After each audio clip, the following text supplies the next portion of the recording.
My dear friends, આ વિડીયોની અંદર આજે આપણે જીએસસીસીએલ દ્વારા વિદ્યુત સહાયક માટેનું જે જૂના વર્ષોમાં પેપર પૂછાયેલું છે તેમના સોલ્યુશન વિશે વાત કરીશું.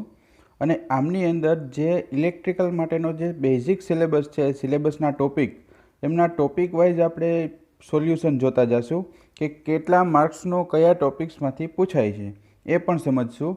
તો તમને મેં આની પહેલાં અગાઉ આપણો એક વિડીયો હતો એમાં કીધેલું હતું કે basic electrical engineering, power system અને ઇલેક્ટ્રિકલ મશીન જેમની અંદરથી બહુ વધારે પડતું પૂછાય છે. તો આ જે પેપર જોશું 2018નું પેપર છે, જુલાઈ, જે પ્લાન્ટ એટેન્ડન્ટ માટેનું છે. એમની અંદર ઘણું બધું છે એ બેઝિક ઇલેક્ટ્રિકલ એન્જિનિયરિંગ અને પાવર સિસ્ટમમાંથી ને મશીન, ઇલેક્ટ્રિકલ મશીનમાંથી પૂછાયેલું છે. એ પહેલાં જે મિત્રો આપણી ચેનલ સાથે નવા છે એમને રિક્વેસ્ટ છે કે આપણી ચેનલને સબસ્ક્રાઈબ કરી દો, સાથે સાથે બેલ આઇકન પણ દબાવી દો, જેથી કરીને આવનારા વિડીયોની નોટિફિકેશન તમને મળતી રહે. તો ચાલો હવે આપણા પહેલાં એમસીક્યુથી આપણે જોઈ, જેમાં પાર્ટ 1ની અંદર બેઝિક ઇલેક્ટ્રિકલ માટેના ક્વેશ્ચન જોશું આપણે. જો બેઝિક ઇલેક્ટ્રિકલ છે એની અંદર બે પાર્ટ પડે છે, એક ડીસી અને એસી. તો અહીં જે તમને પહેલા ક્વેશ્ચન બતાવ્યા છે એ ડીસી માટેના બતાવેલા છે. તો ડીસી માટેનો જે પહેલો ક્વેશ્ચન છે, કિર્ચોફ્સ લો ઇઝ એપ્લિકેબલ ટુ, કિર્ચોફ્સનો નિયમ છે એ કોના માટે લાગુ પડી શકે? તો તમને ખ્યાલ છે કે ડીસી સર્કિટ માટે તો કિર્ચોફ્સનો નિયમ લાગુ પડશે જ, પણ એની સાથે તમારા એસી સર્કિટ માટે પણ કિર્ચોફ્સનો નિયમ લાગુ પડી શકશે. તો આનો સાચો આન્સર સાથે તમારો C, AC as well as DC circuit. હવે જો ડીસી અને એસી માટે શું કામ એપ્લિકેબલ થાય છે, જો એનું બેસ્ટ એક્સપ્લેનેશન પણ આપેલું છે કે કિર્ચોફ્સના બે નિયમ છે, કિર્ચોફ્સ કરંટ લો જેને કેસીએલ કહેવાય અને કિર્ચોફ્સ વોલ્ટેજ લો જેને કિર્ચોફ્સ વોલ્ટેજ લો કહેવાય, વોલ્ટેજ માટેનો. તો અહીં તમે જોવો છો કે એ ટાઈમ વેરિયન્ટ મેગ્નેટિક ફિલ્ડ હોય એમના માટે લાગુ પડતો નથી, પણ જે તમારો જે કિર્ચોફ્સનો નિયમ છે એ એસી સર્કિટ અને ડીસી સર્કિટમાં લાગુ પડી શકે. તો તમે જ્યારે કેસીએલ કન્સિડર કરતા હોય, કિર્ચોફ્સ કરંટ લો, તો જંક્શન પાસે બધા ભેગા થતા કરંટનો સરવાળો છે એ અલ્જેબ્રિક સમ છે એ 0 થાય છે. તો આના પછીનો આપણે પ્રશ્ન જોઈ, for maximum power transfer internal resistance of source should be. તો મેક્સિમમ પાવર ટ્રાન્સફર થિયરમ છે એમના માટેનું તમને સ્ટેટમેન્ટ ખ્યાલ હોવું જોઈએ. તો આના માટેનો જે સાચો આન્સર છે એ છે એ, ઇક્વલ ટુ લોડ રેઝિસ્ટન્સ. તમારો જો સોર્સ રેઝિસ્ટન્સ કીધો છે, internal resistance is equal to road resistance, એનું સ્ટેટમેન્ટ છે. તો તમે જોઈ શકો છો, જો આવું સ્ટેટમેન્ટ છે, source resistance is equal to road resistance, RS is equal two RL. તો આ શું છે, આનો મતલબ કે લોડ રેઝિસ્ટન્સ છે એના બરાબર તમારો સોર્સ રેઝિસ્ટન્સ થાય છે. સોર્સ રેઝિસ્ટન્સ એટલે જે આ ઇન્ટરનલ તમારો રેઝિસ્ટન્સ છે તે એના સ્ટેટમેન્ટ ઉપરથી જ તમને ખ્યાલ આવી શકે. તો મેક્સિમમ પાવર ટ્રાન્સફર થિયરમનું સ્ટેટમેન્ટ તમને આવડતું હોય તો આ ક્વેશ્ચનનો આન્સર તમે ઇઝીલી આપી શકો. એટલા માટે આનો સાચો આન્સર થશે એ. હવે એમના પછીનો પ્રશ્ન જોઈ, EMF can be induce in a circuit by. EMF કેવી રીતે ઇન્ડ્યુસ થાય છે સર્કિટમાં? તો અહીં તમે જોવો છો તો તમને 4 ઓપ્શન બતાવેલા છે. તો હવે EMF ઇન્ડ્યુસ કરવા માટે શું કરવું પડે? તમારે કોઈ એક યુનિફોર્મ મેગ્નેટિક ફિલ્ડ લેવાનું આવું. હવે જ્યારે તમે યુનિફોર્મ મેગ્નેટિક ફિલ્ડ લ્યો છો ત્યારે તમારે વચ્ચે એક કોઇલ મૂકવાની થાય. જે ફિલ્ડ છે એ બી ફ્લક્સ ડેન્સિટીનું ફિલ્ડ હોય છે. હવે આની અંદર તમે જ્યારે કોઇલ કોઈ મૂકો છો તો ત્યારે તમારે પછી આ કોઇલને મૂવિંગ કરાવવાની. હવે કોઇલને મૂવિંગ કરાવશો એટલે શું થશે? Changing magnetic flux density. Flux density એની છે એ ચેન્જ થશે. ચેન્જિંગ એરિયા ઓફ સર્કિટ, આ સર્કિટનો એરિયા પણ ચેન્જ થશે. અને ચેન્જિંગ ધ એંગલ, આનો એંગલ પણ ચેન્જ થશે કોઇલનો. એટલે તમારો સાચો આન્સર થશે એ ડી થશે, ઓલ ઓફ ધ એબોવ. હવે તમારું જે છે એનું એક્સપ્લેનેશન પણ આપેલું છે અને મેં સર્કિટ થ્રુ તમને સમજાવ્યું કે કેવી રીતે તમારો સાચો આન્સર છે એ ડી બને છે. એમના પછીનો પ્રશ્ન જોઈ, superposition theorem can be applicable only to circuit having. Superposition theorem છે એ નીચેનામાંથી કઈ સર્કિટ માટે જ એપ્લિકેબલ છે? તો એમનો સાચો આન્સર છે તમારો સી, લિનિયર બાયલેટરલ એલિમેન્ટ છે એમના માટે સુપરપોઝિશન થિયરમ લાગુ પાડી શકાય છે, જે એમના સ્ટેટમેન્ટ ઉપરથી તમને ખબર પડી શકે. આ બધા મોસ્ટ ઓફ નેટવર્ક થિયરમના ક્વેશ્ચન છે અને એમના માટેનો આપણે એમસીક્યુ વિડીયો પણ બનાવેલો છે. તમે ન જોયો હોય તો જોઈ લ્યો, તો તેથી કરીને તમને સારા માર્ક્સ છે એ કવર કરી શકો. હવે 5મો પ્રશ્ન જોઈ, if current in a conductor increase then according to Lenz law self induce voltage will બી.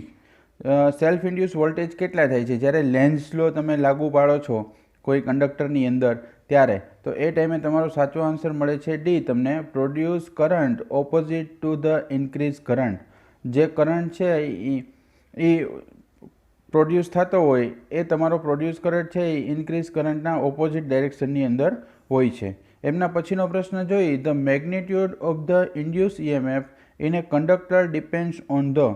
જો મેગ્નિટ્યુડ છે ઇન્ડ્યુસ થતો ઇએમએફ એના કંડક્ટર માટેની જે કોના ઉપર ડિપેન્ડ હોય છે, તો એમના માટેનો સાચો આન્સર છે તમારો D, rate of change of flux linkage. ફ્લક્સની અંદર કેટલું લિંકેજ થાય છે એના ઉપર ડિપેન્ડ હોય, dx બાય dt પ્રમાણે, કે rate of change of flux linkage. એમના પછીનો પ્રશ્ન જોઈ, if current in a conductor increase then according to Lenz law. જો સેમ ક્વેશ્ચન છે તો એના માટેનો સાચો આન્સર તમને ખ્યાલ છે કે સાચો આન્સર તમારો ડી મળેલો હતો, produce current opposite to the increase current. એમના પછીનો જે નેક્સ્ટ પ્રશ્ન હતો એ મેગ્નિટ્યુડ માટેનો હતો, તો એમના માટે પણ સાચો આન્સર તમને ખ્યાલ જ છે કે સાચો આન્સર છે એ તમારો ડી મળ્યો હતો, rate of change of flux linkage. હવે એમના પછી આપણે જોઈ તો પાર્ટ 2ની અંદર બેઝિક ઇલેક્ટ્રિકલ માટે એસીમાંથી કેવા ક્વેશ્ચન પૂછાયેલા છે, એસી સર્કિટ અલ્ટરનેટિંગ કરંટ માટે. તો એમના માટે પહેલો જે ક્વેશ્ચન આવે છે, which among the following condition is true at the resonance. હવે રેઝોનન્સ છે અનુનાદની ઘટના, કે જ્યારે તમે ફ્રીક્વન્સીની અંદર ચેન્જ કરો છો તો આરએલસી સિરીઝ સર્કિટ કન્સિડર કરતા હોય તમે, તો આરએલસી સિરીઝ સર્કિટની અંદર જ્યારે તમે ફ્રીક્વન્સીમાં ચેન્જ કરો એ ટાઈમે રેઝિસ્ટન્સમાં કોઈ ચેન્જ નથી થતો, પણ જ્યારે એક્સએલ હોય છે ઇન્ડક્ટિવ રિએક્ટન્સ એ ડાયરેક્ટલી પ્રોપોઝનલ હોય છે, તો એમાં ચેન્જ થાય છે. અને એક્સી હોય છે તો એક્સી ઇઝ ઇક્વલ ટુ 1/2πfc છે, તો એમની અંદર છે એ ઇન્વર્સલી પ્રોપોઝનલ હોય છે. એટલે શું થાય છે કે વ્યસ્ત પ્રમાણમાં હોય તો તમે ફ્રીક્વન્સી વધારો તો ઇન્ડક્ટિવ રિએક્ટન્સ છે એ વધે અને કેપેસિટિવ રિએક્ટન્સ છે એ ઘટે. પણ એક ટાઈમ એવો આવે કે જ્યારે બે ફ્રીક્વન્સી છે એ સેમ કન્ડિશનમાં થઈ જાય, તો એના માટેનો સાચો આન્સર તમારો મળશે B, X C is equal to X L. At that time તમારું રેઝોનન્સ બને છે. એમના પછીનો પ્રશ્ન જોઈ, time constant of an inductive circuit. Inductive circuit માટે ટાઈમ કોન્સ્ટન્ટ શું હોય છે, તો એમનો સાચો આન્સર છે તમારો D, increase with increase of inductance and decrease of resistance. સાચો આન્સર તમારો મળે છે ડી. એમના પછીનો પ્રશ્ન જોઈ, what would be the value of power factor four series R L C circuit under the resonance phenomena. હમણાં જ આપણે આગળના પ્રશ્નમાં વાત કરી કે રેઝોનન્સ થાય છે કઈ રીતે, એક્સએલ ઇઝ ઇક્વલ ટુ એક્સી થાય, એટ ધેટ ટાઈમ તમારું રેઝોનન્સ ફિનોમિના રેઝોનન્સની ઘટના બને છે. તો જ્યારે આરએલસી સિરીઝ સર્કિટમાં રેઝોનન્સ બને છે એ ટાઈમે તમારો પાવર ફેક્ટર છે એ 1 હોય છે, યુનિટી. તો સાચો આન્સર મળે છે તમને ડી. એમના પછીનો પ્રશ્ન જોઈ, in a 2 wattmeter method if power factor is 0.5 then one of the wattmeters will read. એક વોટમીટર છે એ કેવું રીડિંગ બતાવશે, તો 2 વોટમીટર મેથડ માટે તમને પાવર ફેક્ટર cos phi 0.5 આપ્યું છે, એ ટાઈમે તમારું એક વોટમીટર છે એ તમારું 0 રીડિંગ બતાવશે. તો તમે જોઈ શકો છો પાવર ફેક્ટર તમારું જ્યારે 0.5 હોય એટ ધેટ ટાઈમ તમારું વોટમીટરનું રીડિંગ છે એ 0 થઈ જાય. તો એના પછીનો પ્રશ્ન જોઈ, when alternating current pass through a conductor. જ્યારે કંડક્ટરમાંથી અલ્ટરનેટિંગ કરંટ પાસ થાય છે તો એ ટાઈમે શું બને છે, તો એના માટેનો સાચો આન્સર છે તમારો A, portion of conductor near the surface carries more current as compare to the core. કોરની સાપેક્ષે એની આજુબાજુનો જે કંડક્ટરનો સરફેસ હોય એમાં વધારે કરંટ છે એ કેરી કરે છે. એમના પછીનો પ્રશ્ન જોઈએ આપણે તો પાર્ટ 3ની અંદર આવે છે. પાર્ટ 3ની અંદર આપણે જોઈએ તો એમાં મેગ્નેટિક સર્કિટ અને ટ્રાન્સફોર્મરના ક્વેશ્ચન છે. હવે ઘણીવાર આવા ક્વેશ્ચન પણ એક્ઝામમાં પૂછાઈ શકે છે. તો તમે જોશો કે પહેલો પ્રશ્ન છે ફેરાઇટ્સ આર. ફેરાઇટ્સ છે એ કયા મેગ્નેટિક મટીરિયલનું બનેલું છે, તો એના માટેનો સાચો આન્સર છે તમારો સી, ફેરી મેગ્નેટિક મટીરિયલ માટે ફેરાઇટ છે એ બનેલું છે. એનું જે એક્સપ્લેનેશન પણ આપેલું છે કે ફેરોમેગ્નેટિક સિરામિક મટીરિયલ છે એમની અંદર યુઝ થતું હોય છે. તો તમારો સાચો આન્સર મળે છે તમને સી, ફેરી મેગ્નેટિક મટીરિયલ. એના પછીનો પ્રશ્ન જોઈ તો example of hard magnet are. Hard મેગ્નેટનું એક્ઝામ્પલ કયું છે, તો આમાંથી તમને 4 ઓપ્શનમાંથી તમારો સાચો આન્સર છે સી, આલ્નિકો છે એ તમારું હાર્ડ મેગ્નેટ માટેનું એક્ઝામ્પલ છે. એમના પછીનો પ્રશ્ન જોઈ, power input to a transformer at no load and rated voltage consist of. No load હોય ત્યારે અને રેટેડ વોલ્ટેજ તમે આપેલા હોય એટ ધેટ ટાઈમ તમારો ટ્રાન્સફોર્મરની અંદર શું થાય છે તો કે કોર લોસ થતું હોય છે. એનો સાચો આન્સર છે તમારો એ. એમના પછીનો પ્રશ્ન જોઈ, for the same excitation voltage and winding currents the auto transformer gives. Auto transformer શું આપે છે? જો ઓટો ટ્રાન્સફોર્મર માટેનો પ્રશ્ન છે કે સેમ વોલ્ટેજ એક્સાઇટેશન હોય અને વાઇન્ડિંગ કરંટ બંને સેમ હોય ત્યારની વાત છે. તો એમના માટેનો સાચો આન્સર છે તમારો B, more than the output of the two winding transformer. બે વાઇન્ડિંગ ટ્રાન્સફોર્મર કરતાં વધારે હોય છે. હવે પાર્ટ 4ની અંદર જોઈએ તો પાવર સિસ્ટમના ક્વેશ્ચન છે. જેવી જ રીતે બેઝિક ઇલેક્ટ્રિકલના 8 થી 10 ક્વેશ્ચન પૂછાયેલા હતા, એવી જ રીતે પાવર સિસ્ટમના પણ 10-12 ક્વેશ્ચન પૂછાયેલા છે. એમાં જે પહેલો ક્વેશ્ચન છે, which among the following represents the precise condition of reciprocity for transmission parameter.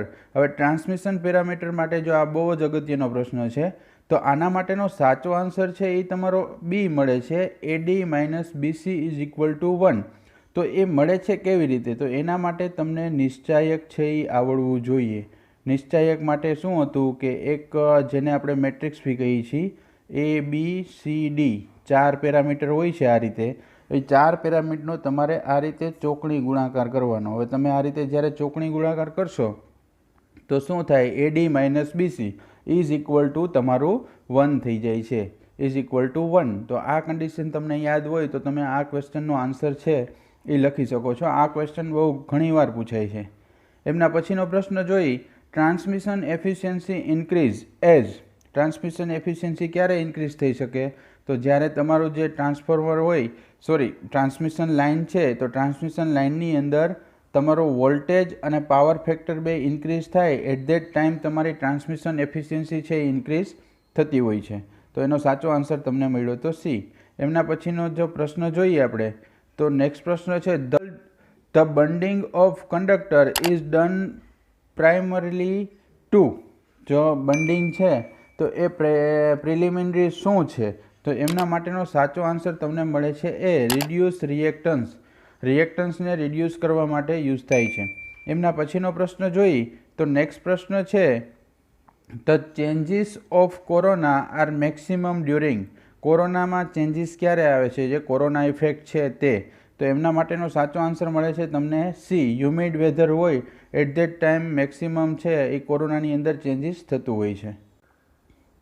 એમના પછીનો નેક્સ્ટ પ્રશ્ન જોઈ, the most commonly use insulating material for low and medium voltage cable is.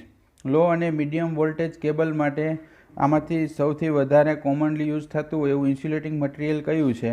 તો એના માટેનો સાચો આન્સર છે ડી, PVC. પોલિવિનાઇલ ક્લોરાઇડ છે એ વધારે પડતું યુઝ થતું હોય છે. એમના પછીનો પ્રશ્ન જોઈ, the fact that A conductor carries more current on the surface as compare two core is known as. જો વધારે પડતો સરફેસમાં કોર કરંટ લેતા હોય તો એને શું કહેવાય છે? એને સ્કિન ઇફેક્ટ કહેવાય. સ્કિન ઇફેક્ટ માટેની આ ડેફિનેશન છે એ જેને યાદ રાખવી પડે તમારે. સાચો આન્સર મળે છે તમને બી. એમના પછીનો પ્રશ્ન જોઈ, the skin effect of a conductor will reduce as the. Skin ઇફેક્ટને તમે કેવી રીતે રિડ્યુસ કરી શકો? તો એના માટે સાચો આન્સર છે તમારો D, resistivity of conductor material increase. Conductor material હોય એની રજિસ્ટિવિટી તમે ઇન્ક્રીઝ કરી અને સ્કિન ઇફેક્ટને ઘટાડી શકો છો. એમના પછીનો પ્રશ્ન જોઈએ, a relay use on long transmission line is. Long transmission line માટે નીચેનામાંથી કઈ રિલે યુઝ થાય છે? તો એમના માટેનો સાચો આન્સર છે મોહ રિલે. મોહ રિલે છે એ તમારા લોંગ ટ્રાન્સમિશન લાઇન માટે ઉપયોગમાં લેવાય છે. એમના પછીનો પ્રશ્ન જોઈ, which distribution system is more reliable. નીચેનામાંથી કઈ સિસ્ટમ જે છે એ રિલાયેબલ છે ડિસ્ટ્રીબ્યુશન માટેની? તો એમના માટેનો સાચો આન્સર છે તમારો બી, રિંગ મેઇન સિસ્ટમ છે એ સૌથી વધારે રિલાયેબલ છે. એમના પછીનો પ્રશ્ન જોઈ, the power transmission will be maximum when. Power transmit છે એ મેક્સિમમ ક્યારે થાય છે? તો એના માટેનો સાચો આન્સર છે તમારો C, sending end voltage is more. તમે સેન્ડ કરતા હોય એ વોલ્ટેજ છે એ વધારે હોય એટ ધેટ ટાઈમ તમારો પાવર છે એ મેક્સિમમ ટ્રાન્સફર થતો હોય છે. એમના પછી પાર્ટ 5ની અંદર જોઈએ આપણે તો ઇલેક્ટ્રિકલ મશીન માટેના ક્વેશ્ચન છે. Electrical machines. હવે ઇલેક્ટ્રિકલ મશીન્સના જે ક્વેશ્ચન છે એમાં જોઈએ તો મશીન માટેના ક્વેશ્ચન શું છે કે motor use in household refrigeration is, તો હાઉસહોલ્ડ રેફ્રિજરેશન માટે આપણે કઈ મોટરનો ઉપયોગ કરીએ છીએ? તો એમના માટેનો સાચો આન્સર છે તમારો C, single phase induction motor છે આપણા ફ્રીજની અંદર આપણે વાપરતા હોઈએ છીએ. એમના પછીનો પ્રશ્ન જોઈએ, in case the field of A synchronous motor is under excited the power factor will be, power factor કેટલું હોય છે જ્યારે તમારું સિંક્રોનસ મોટર છે અંડર એક્સાઇટેડ હોય એટ ધેટ ટાઈમ? તો એના માટેનો સાચો આન્સર તમને મળે છે બી, લેગિંગ હોય છે. જ્યારે અંડર એક્સાઇટેડ હોય એટ ધેટ ટાઈમ તમારું પાવર ફેક્ટર છે એ લેગિંગ હોય. એમના પછીનો પ્રશ્ન જોઈએ આપણે, the slip speed of an induction motor depends upon, જો સ્લીપ છે ઇન્ડક્શન મોટર માટેની કોના ઉપર ડિપેન્ડ હોય? તો એનો સાચો આન્સર છે તમારો એ, મિકેનિકલ લોડ ઉપર છે એ ડિપેન્ડ રહેતી હોય છે. એમના પછીનો પ્રશ્ન જોઈએ, as the load is increase the speed of DC shunt motor will, જ્યારે તમે લોડ ઇન્ક્રીઝ કરો છો એટ ધેટ ટાઈમ તમારી ડીસી મોટર છે શન્ટ મોટર, તો એની સ્પીડમાં શું થાય છે? તો એનો સાચો આન્સર તમને મળે છે એ, રિડ્યુસ સ્લાઇટલી, ધીરે ધીરે ધીરે ધીરે તમારી સ્પીડ છે એ ઘટતી જતી હોય તમે જ્યારે લોડને ઇન્ક્રીઝ કરો ત્યારની વાત છે. એમના પછીનો નેક્સ્ટ પ્રશ્ન જોઈ, which DC motor is generally preferred for cranes and hoist, નીચેનામાંથી કઈ મોટર છે ડીસી મોટર એ જનરલી તમે યુઝ કરતા હોય ક્રેન્સ અને હોઇસ્ટ માટે? તો એના માટેનો સાચો આન્સર છે તમારો બી, ડીસી સિરીઝ મોટર એ ક્રેન અને હોઇસ્ટ માટે યુઝ કરતા હોય છે. એમના પછીનો પ્રશ્ન જોઈ, in DC generators the polarity of the interpoles, DC જનરેટરની જે પોલારિટી હોય છે એ કેવી હોય છે? તો એમનો સાચો આન્સર તમને મળે છે D, is the same as that of the main pole ahead, જો સેમ હોય છે એમાં કોઈ ચેન્જ થતો નથી. એના પછીનો પ્રશ્ન છે, synchronous motor can operate at, synchronous motor છે એ ક્યારે ઓપરેટ થાય છે? તો એનો સાચો આન્સર છે તમારો એ, લેગિંગ, લીડિંગ અને યુનિટી પાવર ફેક્ટર ઓનલી, ત્રણે ત્રણ પાવર ફેક્ટરની અંદર સિંક્રોનસ મોટર છે એ ઓપરેટ થઈ શકે છે. એમના પછીનો પ્રશ્ન જોઈ, a 230 volt DC motor has an armature circuit resistance of 0.6 ohm. If the full load armature current is 3 ampere and the no load armature current is 4 ampere, the change in back EMF from no load to full load will be, અહીં તમને જો મિત્રો 4 option આપેલા છે એમાંથી તમારો સાચો answer છે એ ડી છે, 15.6. પણ હવે એ મળે છે કેમ? તો આના માટે તમારે બેક ઈએમએફનું ઇક્વેશન તમને ખબર હોવી જોઈએ. EB1 અહીંયા બે બેક ઈએમએફ લેવાના છે તમારે, V માઇનસ IA RA આવું થઈ શકે પહેલું ઇક્વેશન.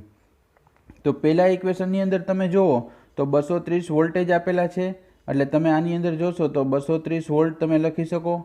પછી તમારો જે કરંટ આપ્યો છે આર્મેચર રેઝિસ્ટન્સ આપણને ખબર છે 0.6 અને 30 એમ્પિયર કરંટ આપ્યો છે, તો 30 મલ્ટીપ્લાય બાય 0.6 કરશો, અહીંયા તમે કાઉન્સની અંદર લઈ શકો તો 30 મલ્ટીપ્લાય બાય તમે જોઈ શકો છો, અહીંયા હું તમને બતાવું છું 0.6.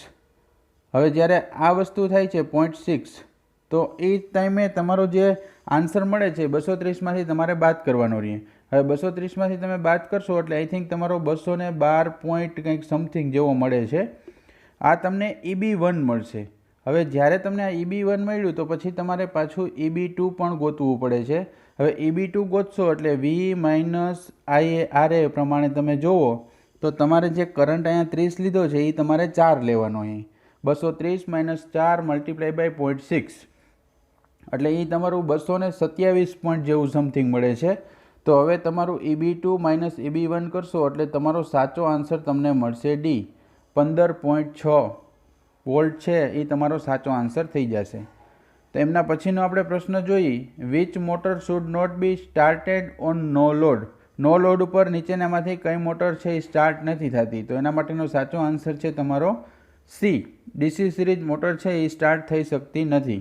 એમના પછી જોઈએ, in squirrel cage induction motor the rotor slots are usually given slight snake is order to. તો આના માટેનો સાચો આન્સર જે છે તમને એ તમારો એ મળે છે, રિડ્યુસ મેગ્નેટિક હમ. એ સ્ક્વિરલ કેજ ઇન્ડક્શન મોટર માટેની વાત છે ત્યારની વાત છે. હવે પાર્ટ 6ની અંદર જુઓ તો તમને માઇક્રો પ્રોસેસર માટેના ક્વેશ્ચન છે એ બતાવેલા છે. પહેલો પ્રશ્ન આવે છે, the number of interrupt lines in 8085 is. હવે આપણે ખ્યાલ હોવો જોઈએ કે 8085 માઇક્રોપ્રોસેસર છે તો એમના માટેના ઇન્ટરપ્ટ પિન કેટલી છે. તો એ ઇન્ટરપ્ટ પિન માટેનો સાચો આન્સર છે તમારો સી. 5 તમને ઇન્ટરપ્ટ પિન આપેલી હોય છે. જે 5 ઇન્ટરપ્ટ પિન કઈ કઈ હોય છે તો INTR છે, RST 7.5 છે, RST 6.5 છે, RNT 5.5 છે અને ટ્રેપ છે. હવે ઇન્ટરપ્ટ છે એ બે રીતે તમે પાર્ટ પાડી શકો છો, ક્લાસિફિકેશન કરી શકો છો. એક હાર્ડવેર ઇન્ટરપ્ટ હોય અને એક સોફ્ટવેર ઇન્ટરપ્ટ હોય. તો જે આ બધી પિન છે એ તમારી હાર્ડવેર ઇન્ટરપ્ટ માટેની પિન છે. એમના પછીનો પ્રશ્ન જોઈએ, which one of the following is not a vector interrupt. નીચેનામાંથી વેક્ટર ઇન્ટરપ્ટ કયું નથી. તો તમે જુઓ તો તમને ઉપર ખ્યાલ છે કે 5 પિન આપેલી છે, એની સાથે આ ક્વેશ્ચનને કમ્પેર કરો તો તમને ખ્યાલ આવી શકે કે તમારો આન્સર છે એ બી થશે, RST 3. કેમ કે ટ્રેપ, RST 7.5 અને INTR એ બધા તમારા ઇન્ટરપ્ટ વેક્ટર ઇન્ટરપ્ટ છે, જ્યારે RST 3 છે એ તમારો વેક્ટર ઇન્ટરપ્ટ નથી. એમના પછીનો પ્રશ્ન છે, a fetch cycle is. Fetch cycle છે શું? તો એના માટેનો સાચો આન્સર તમારો છે D, first part of the instruction cycle. Instruction cycle માટેનો પહેલો પાર્ટ છે એને ફેચ સાયકલથી તમે જાણી શકો છો. એનું એક્સપ્લેનેશન પણ આપેલું છે. એના પછીનો પાર્ટ છે પાર્ટ નંબર 7. એમાં ડિજિટલ ઇલેક્ટ્રોનિક્સ માટેના કેવા ક્વેશ્ચન પૂછાયેલા છે એમની વિશે વાત કરીશું. તો એમનો પહેલો પ્રશ્ન છે, which logic gate is similar to the function of 2 series switch. 2 સિરીઝમાં સ્વિચ કરેલી હોય તો એના માટે નીચેનામાંથી કયો છે એ સિમિલર ગેટ છે. તો સાચો આન્સર છે તમારો એન્ડ ગેટ. કેમ કે એન્ડ ગેટ માટેનું ઇક્વેશન છે y is equal two a into b. કારણ કે બંને સિરીઝમાં હોય તો અને તો જ તમારું આઉટપુટ 1 જનરેટ થઈ શકે, બાકી આઉટપુટ જનરેટ થાય નહીં. તો એના માટે સાચો આન્સર તમને મળશે ડી, એન્ડ ગેટ. એમના પછીનો પ્રશ્ન છે, the combination of and function and not function result is. હવે એન્ડ અને નોટ બે કમ્બાઈન હોય છે સિરીઝમાં. તો એન્ડ અને નોટ હોય એટલે તમે આ જે તમને ઇક્વેશન મળ્યું y is equal two a into b એનો 12 થઈ જશે. તો 12 થઈ જાય એટલે શું થાય, તમારો નેન્ડ ગેટ છે એ બની જાય. તો એના માટેનો સાચો આન્સર છે તમને ડી મળશે.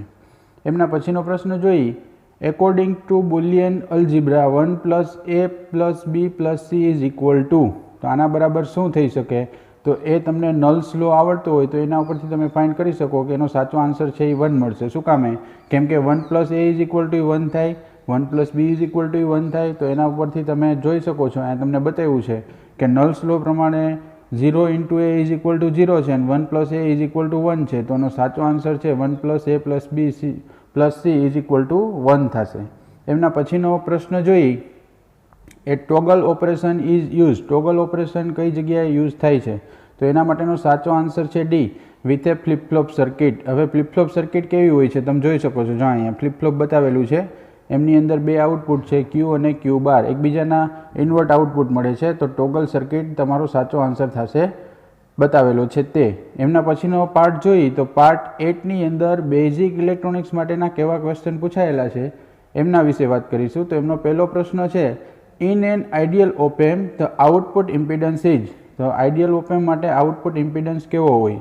તો એનો સાચો આન્સર છે તમારો એ 0 મળે છે. શું કામે? તો એનું એક્સપ્લેનેશન જો તમને બતાવેલું છે, સાથે સાથે ફિગર પણ બતાવેલી છે કે V0 તમારું આઉટપુટ થાય અને V ઇન છે એ તમારું ઇનપુટ છે. તો રેઝિસ્ટિવ લોડ માટે અને કેપેસિટિવ લોડ બંને લોડ માટે તમારા ઇક્વેશન બતાવેલા છે.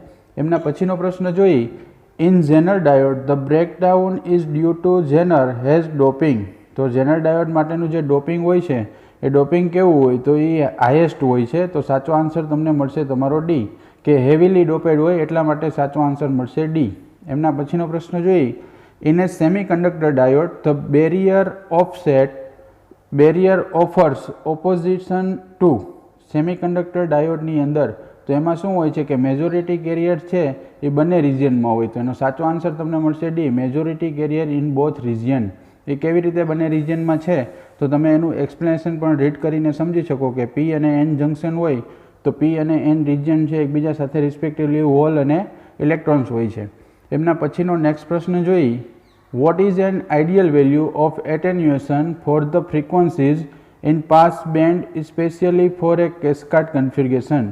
હવે કેસ્કાડ કન્ફિગ્યુરેશનમાં તમારી એટેન્યુએશનની જે વેલ્યુ હોય છે એ કેવી હોય? તો એનો સાચો આન્સર છે તમને ડી મળશે 0 જેટલી એની વેલ્યુ હોય છે.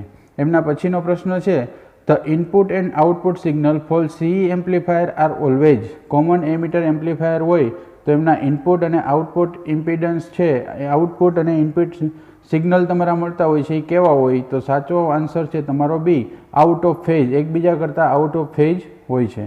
એમના પછીનો પ્રશ્ન છે in a NPN transistor if the emitter junction is reverse bias. જો વિચારજો કે એનપીએન ટ્રાન્ઝિસ્ટર આપેલું હોય ત્યારે એમીટર જંક્શન છે એ રિવર્સ બાયસ હોય અને કલેક્ટર જંક્શન છે એ પણ રિવર્સ બાયસ હોય. એટ ધેટ ટાઈમ તમારું ટ્રાન્ઝિસ્ટર છે એ કઈ રીતે ઓપરેટ થતું હોય તો એનો સાચો આન્સર તમને મળશે બી કટ ઓફ રિજિયનમાં તમારું ટ્રાન્ઝિસ્ટર ઓપરેટ થતું હોય છે. અને તમે અહીંયા એક્સપ્લેનેશન પણ જોઈ શકો છો કે ફોરવર્ડ બાયસમાં હોય ત્યારે શું થઈ શકે અને રિવર્સ બાયસમાં હોય ત્યારે પણ શું થાય. હવે પાર્ટ નંબર 9ની અંદર વાત કરીએ તો એમાં પાવર ઇલેક્ટ્રોનિક્સના ક્વેશ્ચન આપેલા છે. એમાં પહેલો ક્વેશ્ચન છે which of the following terminals does not belong to the MOSFET. મોસ્ફેટનું ફૂલ ફોર્મ છે metal oxide semiconductor field effect transistor. તો મોસ્ફેટ માટે તમે જોશો તો અહીં મેં તમને સિમ્બોલ બતાવેલો છે. એમાં એન ચેનલ અને પી ચેનલ મોસ્ફેટ છે. તો એમાં 3 ટર્મિનલ છે ડ્રેન, ગેટ અને સોર્સ. તો તમે 4 ઓપ્શનમાંથી વિચારી શકો કે આમાંથી કયો ટર્મિનલ છે એ નહીં હોય તો એનો સાચો આન્સર છે તમને એ મળે છે. બેઝ છે એ કલેક્ટરમાં બેઝ કલેક્ટર અને એમીટર છે એ ટ્રાન્ઝિસ્ટરમાં હોય છે જ્યારે મોસ્ફેટની અંદર ગેટ, ડ્રેન અને સોર્સ હોય છે. એમના પછીનો પ્રશ્ન છે the load voltage of a chopper can be control by varying the. Load વોલ્ટેજને તમે ચોપર સર્કિટ હોય ડીસી ટુ ડીસી કન્વર્ટર છે ચોપર તો કંટ્રોલ કરવું હોય તો કોનાથી કંટ્રોલ કરી શકો તો ડ્યુટી સાયકલથી તમે છે એ કંટ્રોલ કરાવી શકો છો. તો એનો સાચો આન્સર છે તમારો B duty cycle T on divided by T. અને ડ્યુટી સાયકલ છે એ 0 અને 1ની વચ્ચે વેરી કરી શકતા હોય તમે. એમના પછીનો પ્રશ્ન છે in a step down chopper if VS is equal to 100 volt and the chopper is operated at a duty cycle of 75%. Find the output voltage. હવે આઉટપુટ વોલ્ટેજ ફાઇન્ડ કરવાના છે તો એમનો સાચો આન્સર તમને મળશે એ તમારો બી મળશે 75 વોલ્ટ. પણ કેવી રીતે તો કે output voltage V0 is equal to alpha છે એને તમે ડ્યુટી સાયકલ કહેતા હોય ઇન્ટુ વીએસ. હવે ડ્યુટી સાયકલ તમને 75% આપેલી છે એટલે 0.5 તમે લઈ શકો મલ્ટીપ્લાય બાય 100 એટલે શું થાય 75 વોલ્ટ તમને આન્સર તમારો મળશે. જો અહીંયા બતાવેલું છે ડ્યુટી સાયકલનું ઇક્વેશન અને એનું એક્સપ્લેનેશન પણ આપેલું છે. એમના પછીનો પ્રશ્ન છે in A SCR base converter the freewheeling diode is use to. SCR base converter તમે યુઝ કરો છો એટ ધેટ ટાઈમ ફ્રીવ્હીલિંગ ડાયોડનો ઉપયોગ શું છે તો એના માટેનો સાચો આન્સર તમને મળશે D conduct current during the off period of the SCR. તમે જ્યારે એસસીઆરને ઓફ કરો છો એટ ધેટ ટાઈમ તમારા કરંટને કન્ડક્શનમાં રાખવા માટે ફ્રીવ્હીલિંગ ડાયોડનો ઉપયોગ થાય છે. એમના પછી પાર્ટ નંબર 10ની અંદર જોઈએ તો કંટ્રોલ સિસ્ટમ માટેના ક્વેશ્ચન પૂછાયેલા છે.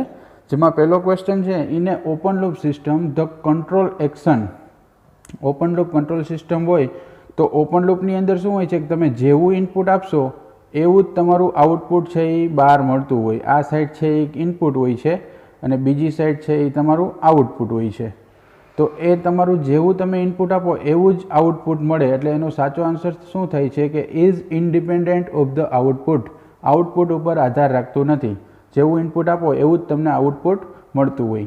એના પછીનો પ્રશ્ન છે the Laplace transform of A unity function is. Unity function માટેનું લાપ્લાસ ટ્રાન્સફોર્મર કેવું મળે છે તો એનો સાચો આન્સર છે સી તમારો 1/s જેટલું તમને લાપ્લાસ ટ્રાન્સફોર્મેશન મળતું હોય યુનિટી ફંક્શન માટે. એમના પછીનો પ્રશ્ન જોઈએ with feedback system. Feedback system છે શું? ફીડબેક સિસ્ટમ માટે સાચો જે આન્સર મળે છે તમને અહીંયા એ સી મળે છે the transient response decade more quickly. ઝડપથી તમને ટ્રાન્ઝિયન્ટ રિસ્પોન્સ છે એનો મળતો હોય. એમના પછીનો પ્રશ્ન છે a system with characteristics equation SQ plus 14S² plus 56S plus K is equal to 0 will be stable if. Stable ક્યારે થાય છે તો એના માટેની 4 કન્ડિશન આપી છે. એમાં સાચો આન્સર છે 0 less than K less than 784.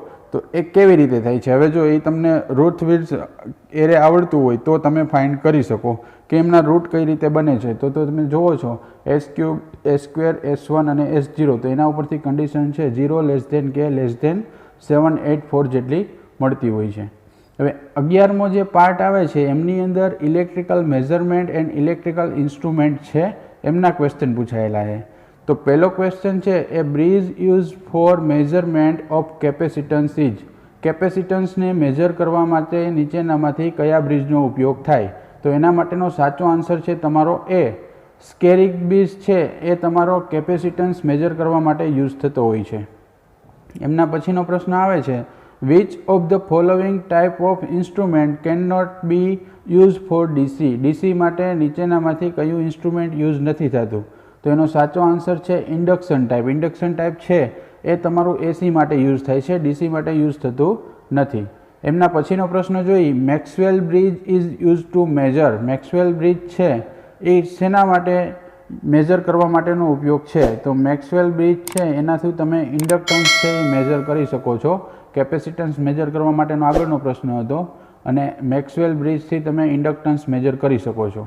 તો મિત્રો, મેં તમને અહીં આખું પેપર સોલ્યુશન બતાવેલું છે, જેમની અંદર ઇલેક્ટ્રિકલના સિલેબસના પાર્ટ વાઇઝ તમારા ક્વેશ્ચન કેવા પૂછાઈ શકે છે અને કેવા બેઝિક રીતના છે એ પણ બતાવેલા છે.